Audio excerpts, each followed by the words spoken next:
ఇప్పుడు మీరు చూస్తున్న ఈ రాతి స్తంభం గాలిలో వేలాడుతున్న 70 టన్నుల రాతి స్తంభం. 1902వ సంవత్సరంలో ఒక బ్రిటిష్ ఇంజనీరు దీన్ని స్థానం నుండి కదిలించడానికని ప్రయత్నించాడు.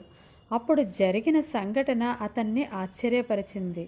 మొత్తం ఆలయం కూలిపోయే దశకు చేరుకుంది. ఆ ఇంజనీరు పారిపోయాడు.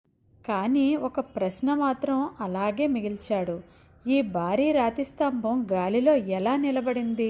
ఇప్పటికీ కూడా ప్రజలు ఒక వస్త్రాన్ని దీని కింద నుంచి తీసి ఒక కోరికను కోరుకుంటే అది తప్పకుండా నెరవేరుతుందట.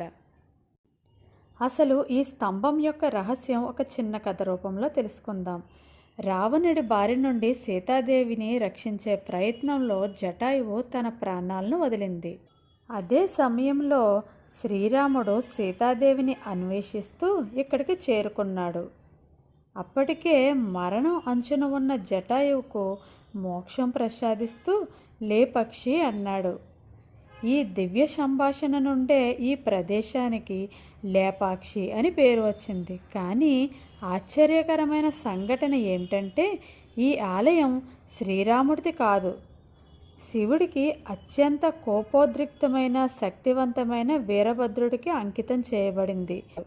ఆలయానికి కొద్ది దూరంలో ఒకే రాతితో చెక్కిన అతిపెద్ద నందిని తయారు చేశారు.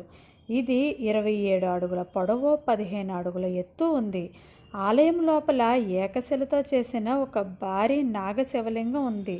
దీన్ని శిల్పులు కేవలం 1 గంటలోనే చెక్కారని చెప్తారు. దీనికి దగ్గరలోనే ఒక పెద్ద పాదముద్ర అయితే ఉంది. ఇది ఏ కాలంలో అయినా నీటితో నింపబడి ఉంటుంది.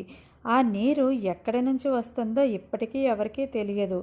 ఇది హనుమంతుడి పాదం అని అక్కడ ప్రజలు నమ్ముతారు. మీకు హనుమంతుడు అంటే ఇష్టం ఉంటే ప్లీజ్ లైక్ చేయండి.